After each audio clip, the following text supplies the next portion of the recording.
সব নামাজ আল্লাহ কবুল করবেন না। জানুন চমকে দেওয়া কারণগুলো। ভাই ও বোনেরা, একটি কথা চিন্তা করেছেন কখনো? প্রতিদিন আমরা নামাজ পড়ছি, দাঁড়াচ্ছি, রুকু সেজদা করছি, অথচ কিয়ামতের দিন আল্লাহ হয়তো বলবেন, তোমার নামাজ আমি কবুল করিনি। কেন? কারণ তুমি পড়েছো আমার জন্য নয়, মানুষের জন্য। রাসূল সাল্লাল্লাহু আলাইহি ওয়াসাল্লাম বলেছেন, কিয়ামতের দিন প্রথমে যার বিচার হবে তার মধ্যে একজন নামাজী থাকবে। আল্লাহ তাকে বলবেন, তুমি নামাজ পড়েছো কেন? সে বলবে, আপনার জন্য হে আল্লাহ। আল্লাহ বলবেন, মিথ্যা বলছো। তুমি নামাজ পড়েছিলে যেন মানুষ বলে সে নামাজী, তাই তার সব নামাজ বাতিল করা হবে। আমরা অনেক সময় শুধু মানুষের চোখে ভালো মুসলমান দেখানোর জন্য নামাজ পড়ি। মসজিদে গিয়ে লোক দেখানো, সামাজিক মাধ্যমে নামাজের ছবি পোস্ট করা বা মনে মনে অহংকার করা, এসব করলে নামাজ কবুল হয় না। আল্লাহ বলেন, হে নবী, তুমি তাদেরকে খবর দাও সেই লোকদের সম্পর্কে যারা নামাজ পড়ে অথচ তারা লোক দেখায়। এক যুবক নামাজ পড়তো খুব সুন্দর করে, কিন্তু সব সময় মানুষের সামনে দাঁড়িয়ে নামাজ পড়তো। একবার সে একা ছিল, তখন নামাজ করতে তার আলসেমি লাগলো। তখন সে বুঝলো, আমি আসলে নামাজ পড়ি মানুষের জন্য, আল্লাহর জন্য নয়। আর সেই দিন থেকে সে সিদ্ধান্ত নিল, নামাজ শুধু আল্লাহর জন্য হবে, কারো দেখানোর জন্য নয়। কেননা রিয়া করলে ১০০ রাকাত নামাজও আল্লাহ কবুল করবেন না। নামাজ হলো দাসত্বের নিদর্শন। যদি নামাজেও আমরা মানুষকে খুশি করতে চাই, তবে আল্লাহ সেই নামাজকে মুখে মেরে ফিরিয়ে দেন। তাই নামাজে একটাই নিয়ত, শুধু আল্লাহর সন্তুষ্টি অর্জন করা। গাফেল অবস্থায় নামাজ আদায় করা। আপনি কি জানেন, অনেকেই আজীবন নামাজ পড়ে, কিন্তু সেই নামাজ আল্লাহর কাছে পৌঁছায় না। কিন্তু কেন জানেন? কারণ নামাজে তারা দাঁড়ায় শরীর দিয়ে, কিন্তু তাদের মন থাকে অন্য জায়গায়, ব্যবসায়ে, টাকায়, হিসাব নিকাশে, পরিবারে বা অন্যান্য জায়গায়। আল্লাহ বলেন, এই ধরনের নামাজ ধ্বংস হয়ে যাবে। আল্লাহ এই নামাজ কবুল করবেন না। আল্লাহ আরো বলেন, অতএব ধ্বংস তাদের জন্য যারা নামাজ পড়ে কিন্তু তারা তাদের নামাজে গাফিলতা করে, অর্থাৎ তারা দাঁড়ায় ঠিকই কিন্তু মনোযোগ থাকে না নামাজে। রাসূল সাল্লাল্লাহু আলাইহি ওয়াসাল্লাম বলেছেন, মানুষের নামাজ থেকে তার জন্য যা লেখা হয় তা হলো তার মনোযোগের পরিমাণ। কেউ হয়তো অর্ধেক, কেউ হয়তো 1/4, কেউ 1/10 পায় বা তার বেশি নয়। মানে যদি মনোযোগ না থাকে, তবে রাকাত সংখ্যা গোনার পরও আসল সওয়াব শূন্যের মতো। অনেকেই নামাজে দাঁড়িয়ে ভাবে, বাজার থেকে কি কিনতে হবে, আগামীকাল কোন কাজে যাব, মোবাইলের নোটিফিকেশনে কে পাঠালো বা অফিসের কাজ শেষ হলো কি না। এইভাবে নামাজ শেষ হয়ে যায়, অথচ আল্লাহর স্মরণেই হলো না। এক বুড়ো লোক সবসময় নামাজ পড়তো, কিন্তু নামাজে তার মন থাকতো অন্য জায়গায়। মৃত্যুর সময় সে কাঁদতে লাগলো। তাকে জিজ্ঞাসা করা হলো, আপনি কেন কাঁদছেন? সে বলল, আমার নামাজ পড়ার বছর অনেক, কিন্তু একবারও আমি পুরো মন দিয়ে আল্লাহর সামনে দাঁড়াতে পারিনি। নামাজ শুধু শরীরের কাজ নয়, নামাজ হলো আত্মার কাজ। যদি মন না থাকে, তবে সেই নামাজ আল্লাহর কাছে শুধু একটা শরীরচর্চা, কোনো ইবাদত নয়।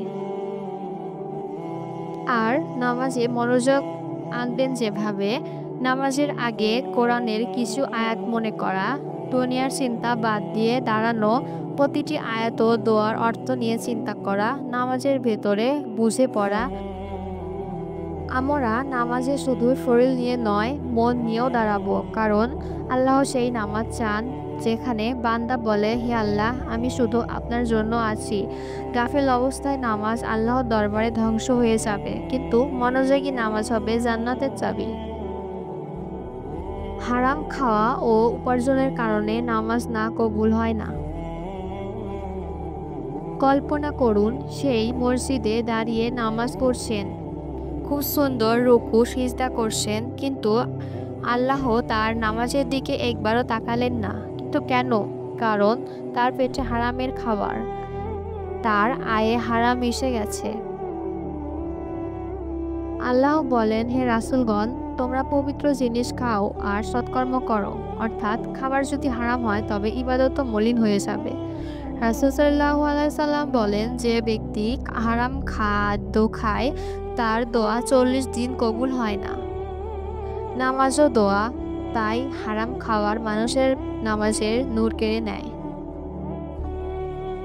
একজন মানুষ 5 ওয়াক্ত নামাজ পড়ে, কিন্তু তার রুজি আসে ঘুষ থেকে। কেউ ব্যবসায়ী মানুষ ঠকিয়ে টাকা কামায়, কেউ সুদের টাকায় সংসার চালায়। এমন অবস্থায় নামাজ পড়লেও তা আকাশে ওঠে না। এক সাহাবী রাসূল সাল্লাল্লাহু আলাইহি ওয়াসাল্লামকে জিজ্ঞেস করলেন, হে আল্লাহর রাসূল, যদি কেউ অনেক দোয়া করে, নামাজ পড়ে, কিন্তু তার খাবার হারাম হয়, তবে তার অবস্থা কি? রাসূল সাল্লাল্লাহু আলাইহি ওয়াসাল্লাম বললেন, তার দোয়া কবুল হয় না, তার ইবাদত আল্লাহর কাছে পৌঁছায় না। নামাজ কবুলের জন্য শুধু দাঁড়ানো নয়, বরং হালাল আয় ও হালাল খাবার অপরিহার্য। হারাম খাবার মানুষের অন্তর কালো করে দেয়। ব্যবসায় বা চাকরির আয়ে যেন হারাম না মিশে থাকে। ঘুষ, সুদ, অন্যায় লেনদেন থেকে দূরে থাকা। খাবার ও পোশাক যেন সব হালাল হয়। সন্তানকে হালাল রুজি খাওয়ানো, কারণ তাদের নামাজও প্রভাবিত হয়। অন্যায় ও হক নষ্ট করা অবস্থায় নামাজ কবুল হয় না। নামাজ শুধু দাঁড়ানো, রুকু সিজদা নয়, নামাজ হলো ন্যায় প্রতিষ্ঠার ঘোষণা।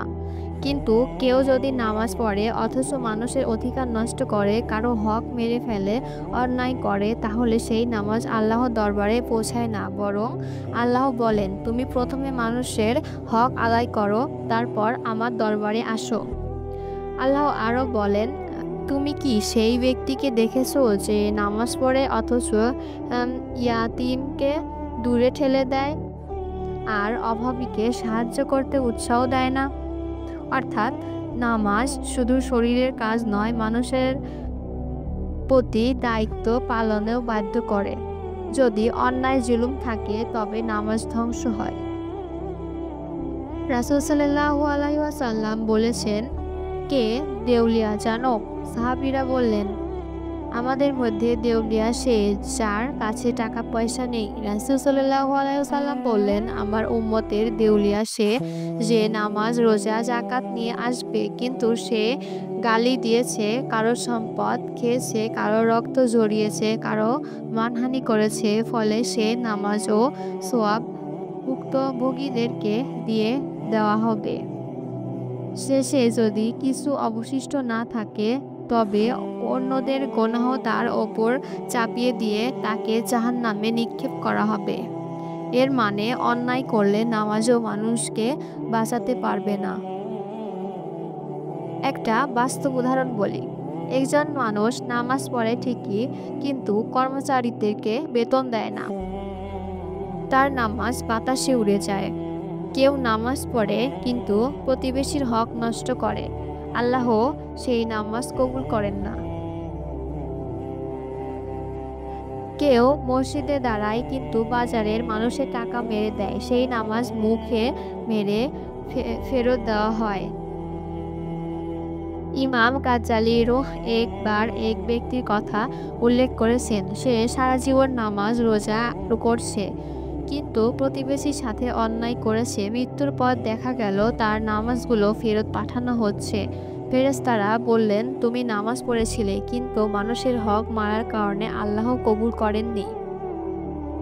নামাজ কবুল হবে না যদি কারো টাকা সম্পদ খেয়ে ফেলি, পরিবার, স্ত্রী, সন্তানদের অধিকার নষ্ট করি, কর্মচারীর হক মেরে দেই, গালি, অপমান, প্রতারণা করি।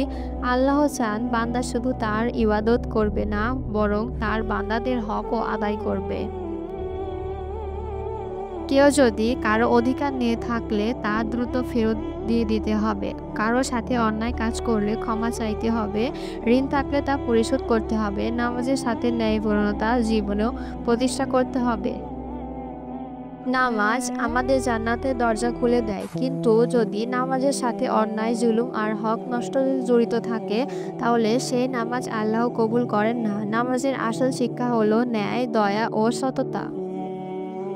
আসুন আজ থেকে প্রতিজ্ঞা করি, আমরা শুধু নামাজই পড়ব না, বরং আল্লাহর হকও আদায় করব। কারণ আল্লাহ বলেন, তুমি আমার কাছে আসার আগে মানুষের হক আদায় করো। তাই নামাজ কবুলের প্রথম শর্ত হলো আল্লাহর হক ও বান্দার হক দুটোই আদায় করা। ভিডিওটি ভালো লাগলে লাইক, কমেন্ট, শেয়ার করুন। আসসালামু আলাইকুম।